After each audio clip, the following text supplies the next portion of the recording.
Welcome to Drinks Coach. This has been well overdue. I'll explain this in a moment. You are watching Drinks Coach. You want to talk to me on social media, it's there. Drinks Coach UK, at Drinks Coach UK, all lowercase. If you want to talk to me about other things, it's at Vinesack, all lowercase. And you are watching the Drinks Coach UK on YouTube. So please click on the bell. Please get the notifications. Please become a subscriber. I'd really love to have 1,000 subscribers within 2 years of starting this. For those people that may have been enthusiastic and tried to subscribe and somehow been thrown off, if you look like you're a fake account, I'm afraid I do delete them all. So that's why I'm so slow in building my accounts. But I think that every single person that's watching this show, which I've allowed to subscribe, is a real person. So do persevere or go, hey, Joe, I'm real, or whatever. But anyway, I'm also on Instagram. I'm also on Twitter. I'm also on Facebook. So you can find me anywhere. I can run, but I can't hide. So what's this show about? It's about vermouth. My wife has bleated at me about not doing a show about vermouth. That's not fair. She doesn't bleat. She shouts. She's scary. No, she's not. None of these things are true. But she does ask me, look, I drink vermouth and I love vermouth. When you pass me a vermouth, I drink it and I like it. But I don't know what the bloody hell it is. And I've been living with you for 8 years. So if I don't know what vermouth is, pretty sure most of the people watching your show don't know what vermouth is either. So I just happen to have, post-Christmas, 5 vermouths, which kind of covers everything I need to say. So here we are, doing a vermouth chat, finally. Sorry, Emma. So, what we've got here? Well, we've got different styles of vermouth. Vermouth is a drink which is made from aromatising wine. It's almost always got quite a lot of sugar in. Even the dry ones have some sweetness, and quite considerable sweetness, compared to wine in any case. So when it says something's extra dry, it's still flipping sweet if it was a wine. But because of the bitterness and all the herbs and everything, it doesn't taste sweet. You know, it kind of dries out. It's tannic and so forth. All sort of like little tricks of flavour which make the thing taste balanced. So what's it all about? Well, they've been messing up wine and chucking stuff in fermented grape juice since 1500 BC back in China. You know, it's not a new thing. It's not new, but it was always seen as a medicinal thing. And the word vermouth comes very clearly from the word vermouth. Vermouth actually in Catalan is V-R-E-M-U-T, but also I think it's vermouth in Dutch, and it means wormwood. Vermouth. So wormwood is a spice, if you can call it that. It's a component, a flavour component, a bark, which it's not actually, I mean, in terms of, looking at the medicine of it, it's not particularly good for you, certainly not in large quantities, but has always been associated with settling of stomachs. When my parents were feeling fairly kind of bloated after a Christmas dinner, they'd reach for the Swedish very bitter drinks on the top shelf, your Gammeldansk, your Underberg, or my father introduced me to the wonder that is Fernet Branca, which is a very dark bitters drink made from a lot of vermouth from Italy. It's a magic that you can't shake off once you fall in love with it. But the very word vermouth kind of implies that it has to have wormwood in it. I'm not entirely sure if they all do, but I think that's the intention anyway. So what is it? It's an aromatised, sometimes fortified, almost always sweetened drink made from wine, which has wormwood in it. That's about the closest description I can get to it. I mean, for example, this is a lovely thing. People love this. If you don't love this, you're not my friend. This is Campari. So Campari has wormwood in it. It has bitter drinks and it has all sorts of components added to it. But this isn't a vermouth. This is called a bitters. What's the difference? Well, this is made from distilled pure sugar spirit with sugar added. This is a distillate which has been made into a drink, a tincture that's been fleshed out. No wine was harmed in the production of this bottle of Campari, or necessarily a bottle of Aperol or anything else. But there is a grey area, because if you come across a producer called Carpano, who make 2 drinks, Antica Formula, which is dark, aged in wood, used to be amazing, not so much now, but also they have another one which is a very, very famous aperitif, which my father made me drink when I was 13 because he said it looked grown up, and that's Punt MS, Carpano Punt MS and soda with a slice of orange. It's like a Campari in soda. It's a bitters drink, but Punt MS means 1.5, because it's actually a mixture of vermouth with bitters added to it. So it's like half, it's 1/3 bitters, 2/3 vermouth. So can it still be called vermouth because it's had spirit added to it? Yes, it can. It's the absence of wine, I think, which means that you can't call it vermouth. I think that's fair. Please call in, send a message if I'm completely talking out of my arse, but I'm pretty sure that's what it means. I have sort of worked it out on my own, but it seems to me that all vermouth is made from a wine base. Okay, so what do we have here? Well, we have different styles. The original style, the classic style, which was started in Piemonte, in Torino and Milan, in cafe bars, actually is as early as the 18th century, the late 18th century. This, I suppose, is a sine qua non for a lot of people. This is Giulio Cocchi, which started making the stuff in the 19th century, at the end of the 19th century, 1891, in fact. But this is kind of, at the moment, the benchmark, I think, that most people tend to use. Of course, the most famous vermouths made like this would be Martini, would be Cinzano. I think Cinzano was the first, if I'm right. There's a beautiful range of them, of other ones made in France, which are made in a different way, which I'll talk about in a moment. But it started off like this. I'm not going to taste this first because these drinks get rapidly sweeter as we go through and more intense. So I'd like to drink them in an order where I can actually really give you a good description of what they're like. But once this started appearing on the scene, all sorts of other things started to happen. Cocktails, for one, because if it wasn't for the advent of vermouth, spirits weren't mixed with vermouth in order to make things like a Rob Roy, a Manhattan, and, of course, the drink of the hour, flipping Negroni. You'll trip up on Negronis walking down the street these days. Everyone wants and everyone loves Negroni. Not everyone. My friends Joe and Matt Yarnell, they hate Negronis. Too bitter for them. Anyway, here we have a range of vermouth which hopefully will explain the different styles. But just listen to what I'm saying rather than looking at the labels, because you need to know the histories behind them. So, sweet red vermouth, which was a mixed, pimped up red wine, was something that happened in the northwest of Italy to start with, very quickly migrated to other cafe bars, became very important in drinks in Venice and everything else on the other side of the country. So that's happened. Then after that, another kind of vermouth appeared in the southwest of France, and these tended to be dry and white, not necessarily completely extreme southwest, I mean southeast and along the south, where we call the Occitanie now, but we're talking about things like Martini Extra Dry as a style, but the one that everyone can think of, and I think it was probably the progenitor, was one called Neuilly Prat. And Neuilly Prat is the kind of expected vermouth when you ask for a martini classic made. If it's classic martini, it'll have some Neuilly Prat, maybe a very, very small amount, but it will have some. Maybe it's even just squirted into the glass using an aerosol, which is how our lovely friends at the Duke's Hotel do it. Alessandro Palazzi, I doff my cap to you, sir. It's been a long time. I shall have a drink with you very soon. Yes, it's a dry vermouth. It's made from white wine, and often white wine from the south of France. Neuilly Prat is made from a great variety called Terret, which is now, because there was so much planted to make vermouth, was rather left on its own, picking its nose when vermouth became less popular. And people found these old vineyards of Terret, which, when they're very old, make extraordinarily good wine, in fact. Villeblanche, Carmel Joseph makes one which you can buy in Waitrose. Try the Terret Blanc, Terret, and that is the base wine from which all dry white French vermouths came from. There's another fabulous producer who I'm very fond of called Dolin, Dolin. There are many others. There are all sorts of different variations on a theme. Some used to be strawberry flavoured, Chamberizette. There are some now which are kind of a vermouth base with fresh fruit and leaves and flowers in. L'Ancancan, which is made in Fulcaquier in Provence, is effectively a vermouth and is made from peach fruit and peach leaves, and is literally to die for, and is very much one of the top few drinks in the world for my wife and myself. Mixes very well with bourbon. Just thought I'd tell you that.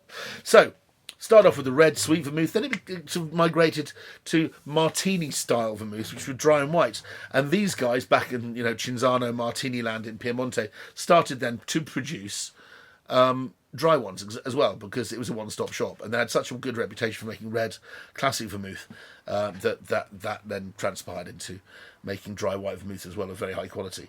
But typically speaking, you'll be going for Cocchi or Martini Extra Dry, red for something like a Manhattan or a Rob Roy, and you'll be going for a Neuilly Prat for your dry white vermouth, or, as the name Martini might suggest, Martini Extra Dry. So, this thing here Thank you, Alexandra Girolami from Specialty Drinks. She has sent me this, which I've never seen before. This is Kochi's go at making extra dry. So obviously they're getting so much popularity because of their consistent, stunning quality for making a classic red sweet vermouth. They've now introduced this to the range, so people may not buy Noi Prime next time because the reputation of this is so high. Maybe we should try this instead. Well, I'm going to try this for the first time in front of you. This has never had anything out of it. Very cool little green stopper there. So what do we have here? Well, it gives me a chance to tell you about white vermouth anyway, because it'll be made stylistically very similarly to something like Nouillet.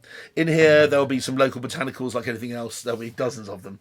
But typically, there'll be things like local mint. There'll be lemon rind, classic and Italian dry vermouth. Oh, gosh, that's gorgeous. Oh, wow. Uh-oh. Yeah, you've heard of love at first sight. Well, I'm hiding that for my wife. She's not getting any of that. Wow. Gosh. Also, have a fresh bottle. These things do oxidise like wine, so you've got to be careful. Don't have it hanging around for too long. Holy cow. That will make a hell of a martini. I'm really pleased I told my wife to go and buy some gin before she left today. That's something else. It's also made from the local white grape variety, of Piemonte in the northwest of Italy, around where Barolo and Barbaresco come from. Surely the two best red wines in Italy, certainly in the top, stylistically, my favourite. But also there's a wine called Gavi made up there, which is made from grape variety called Cortesi del Piemonte. And this is made from Cortesi del Piemonte with the additives and flavourings added. People asked me, do you add the flavourings to the finished drink and steep it? Or is it added to a spirit to make a tincture and then added? The answer is yes. All of the above. There are lots of ways of doing it, but fundamentally it still has to have wormwood and it still has to be made from wine. Those are the things you need to bear in mind. So, moving on to a drink which... Oh, I've got notes on these. That's from the last show. We have... I want to look.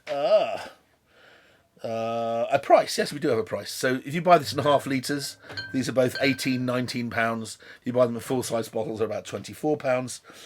Widely available through specialists. This is certainly available in Waitrose now, such as they're always on top of these sort of things. The Padron, which is this one, Padron Company, is sold at Flagship Wines online for $16.99, which doesn't sound like a whole heap of money for a whole bottle of really good vermouth. But this is added because it's another white vermouth, but more importantly, it's the other country which takes vermouth very seriously.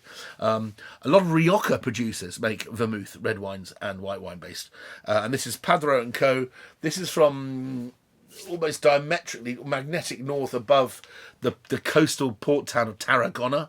So if you're going down the coast from Barcelona through Sitges, you keep going past San Sadorno de Noia, other end of Penedès, you get to a little town where Padron is made. I'm trying to remember the name of the town. Oh, yeah, it's Brafim in Tarragona. So, right, Spanish vermouth. Well, yeah, there are vermouth bars all over Barcelona. This is somewhere where the actual culture is not just a part of the drinking coffee, cocktail, cafe culture, or the ombra as the sun goes down, aperitivo in Italy. They have bars where you can go in and they have 20 different vermouths and make them themselves as well. So this is very, very much a lifestyle choice in some ways. Going out and going to vermouth bars in Barcelona in the Old Bourne is one of the most wonderful ways to spend an evening ever, especially when served with lots of little tapas and everything else. So this has more viscosity to it. I don't know if the alcohol's higher, very slightly higher in fact. It's got a slightly more sort of like beige colour. This one has a beautiful, clean, almost white colour. God, when I waft that around, the whole room smells of lemons. Now this smells more like, I think, of a Spanish or a Catalan, doesn't necessarily have to be Catalan, vermouth. And this drink smells of, without any mistake, there's definitely a smell of vanilla in there. There's also a smell, which I think is much more common, of oranges rather than lemons. Lemony smells I tend to get from vermouth in Italy, but from Spain, big, juicy oranges. Rounder, almost pomelo smells. Considerably sweeter than thou, okay. Wow. Just need a couple mint leaves, a bunch of ice in a glass, splash of soda, and that's a really lovely sundowner drink. Also, don't forget that these drinks are also very popular in French cuisine. White vermouth is a wonderful thing to scatter over your fish. It's a bit like adding dill or anise and white wine to let's say a bit of salmon that you bake on papillote. Use vermouth instead, and it brings out all sorts of flavours in fish, which are rather stunning. And I imagine that a lot of this will be used in my cooking if we don't smash it all tonight. So, dry, extra dry. Italian white vermouth, very much in the original French style, but quite stunning, and I think very, very new to market, I believe. Then we've got this one, which is 18%. It's just a kick higher in alcohol, but this is a sweet drink designed to be served, with soda and drunk on its own as a drink, but also would be wonderful in something like a white Negroni or something like that. Moving on to Cocchi Storiccio. Now, they're not always made with red wine. They're actually made with white wine sometimes. But look, that's some colour. It's quite brown, actually. It's had a lot of stuff thrown in it, though. Smells of dry, bitter chocolate, like cocoa powder. Cherries, dried cherries.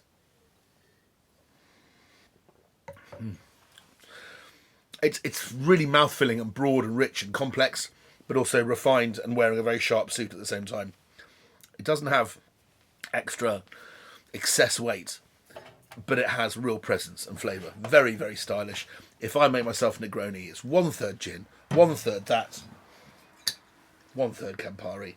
You can't go wrong. If you can't make a Negroni, don't drink Negronis. That's what I'm saying. Okay, so let's move this on to this. We've only got 2 left. I think these guys need a bit of an audience, really. You thought it said aperitif, didn't you? It doesn't. It says Cape aperitif. Cape aperitif. Okay, we'll come on to that in a minute.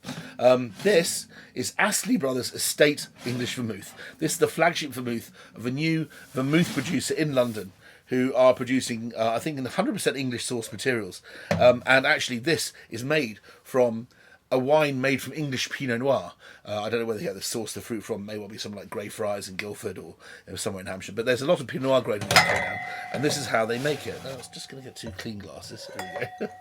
Right. What are we doing for time? It's only 17 minutes. I love this. And Rob Astley, who I became friends with recently through a working colleague, who is Mr. Reverend Hubert. Ta-da! Still got some stock here. Keep drinking it. It's gorgeous. It's growing nicely, thank you very much. But please, it's always nice to have new fans. And we did a little bit of a kind of like a collab to start with. And also this guy recruited a chap called Joe Schofield and I think his brother, who both have a bar in Manchester. Joe Schofield at Tales of the Cocktail, which is this big competition event in New Orleans every year, won Best Bartender in the world. So this he's like he won the Ballon d'Or of alcohol. Okay, but he is a truly fantastic cocktail bartender. And what that means really, when it comes down to it, is he's taught himself a lot of very cool skills. He's a charming guy, but also he has a palate. If you're going to be a good bartender, if you haven't got a good palate, if you don't have a good reference point, you don't understand balance and what other people might find exciting and delicious, and you can't break down those flavours, I'm afraid you should find yourself another career. Sell motor yachts or something. I don't know. But here we are. This is Astley Brothers Established English Vermouth, established in 2014. I love that it says that on the front because it's so recent. I'm a big fan of this. But this is his attempt, or his expression, and Joe helps him with creating these wonderful cocktails for a monthly club, but also helps him with his new products going forward. He makes dozens of different types of drink. But this is an English red vermouth. It smells stunning. It doesn't have the weight and the chocolatey earthiness of this, but that's not surprising, is it? It's made from a wine which is far, far lighter, lower in alcohol, higher in acid. The colour's very, very, very different. Also, I can very, very clearly smell vermouth, wormwood. I think some of his drinks, if I'm fair, I think certainly to start with were a little bit vermouth heavy, wormwood heavy, but this is now one of my favourite vermouths in the world, pretty much. It's nowhere near as sweet as the Cocchi Torino, but it doesn't need to be. It's beautifully balanced. I would go as far as to say it's perfectly balanced, off dry. It tastes almost like Cape fig. There's a figginess and like red fig, cherry. There's quinquinoa bark, kind of like quinine in there. I think anyway. On the back, it gives you a couple of recipes for cocktails. One for the start of the evening, which is a Negroni, and then one which it calls After Hours, Ending, Finisher. It's called Smoke and Burns, and the ingredients are as follows: 40 millilitres of estate vermouth, 30 millilitres of Lefroy 10-year-old Islay whiskey, 10 millilitres of yellow chartreuse, and 10 mils of Benedictine. If that doesn't knock you out and make you want to go to bed, I suggest you see a doctor. Absolutely delicious, Rob. Thank you so much. I'm still treasuring this, eking it out through my Negronis from day to day, but fantastic drink. Bring us on to something which may well be connected to what we've been talking about, but at the very same time, maybe not. There's a winemaker, quite an interesting man. I think he thinks he's a very, very straight, simple thinker, but he's actually a highly intelligent and quite a complex individual. And his name is Ardie Badenhorst. Ardie Badenhorst makes some of the best wine, not just in South Africa, but in the world. And I think with a bit of digging around and a bit of research and meeting a Dutch mixologist in I don't know if it was in Amsterdam or if it was in Cape Town or whatever, because he doesn't live far from Cape Town, he came up with a drink, and it's called Cape Aperitif. So it's aperitif from the Cape. It said at the bottom, Kaap se Dief. Kaap se Dief means Cape Thief. Means Cape Thief, yeah. It's and maybe he's just because it's a recipe that he stole. I don't know. It's quite a clever name, I guess. And it says the Grand Quinquinoa or Quinquina Aperitif. Quinquina is quinine, which is the active ingredient that goes into tonic water to stop you getting malaria. A drug eaten in quite high quantities. You only need to have a gram of pure quinquina and it will kill you. So you have to be a bit careful with it. But it's one of those things like wormwood, which adds this irresistible, delicious bitterness to things, and has a fragrance and a flavour too. It also says flavoured with cinchona, which is the bark, and 43 botanicals, including fynbos, kalmos, and narchies. Well, fynbos is the name of the land around South Africa. It is a floral kingdom with something like 7,000 plants in an area of about 40 square kilometres. Bearing in mind, there are 3,500 plants in the whole of Europe. Okay, it is an incredible area of diversity. No trees, but it basically splits down to reeds, restios, proteas, these beautiful plants, and ericas, which are kind of a form of heather. And those three layers of different plants have all sorts of wonderful berries and herbs and flavours and smells. It's a bit like when you go in the south of France in the warm balmy air and you smell what the French lovely call garrigue, and wines are imbued with it because the grapes get infused in the smell of the oil in the air of dried sage and dried thyme, and it's that smell of the Mediterranean, the smell of a Mediterranean stew, Provençal fish, whatever, that is termed garrigue. So they have a very similar thing in South Africa called fynbos. Thousands of different smells and flavours. Narchies, as far as I know, means nuts in Afrikaans. I think it does. And kalmos is calamus, I think. And calamus is a very, very spicy herb, which they use in cooking. I know that.